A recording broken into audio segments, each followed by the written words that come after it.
Ilang traffic lights sa Dagupan City pansamantalang hindi pinapagana upang hindi maapektuhan ang konstruksyon ng kalsada. Sundan sa report.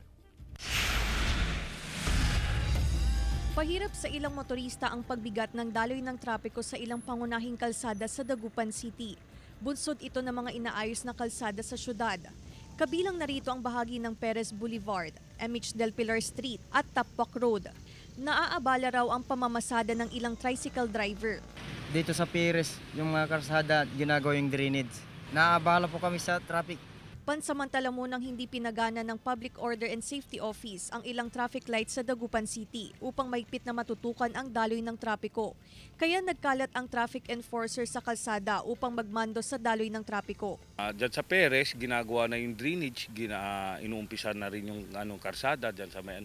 Kaya kami ay minsan pinag-isipan ho namin na may mga divert ho kami napupuno. Kaya ang ginagawa namin, pinapatay po yung traffic light para i-control na lang po ng enforcer.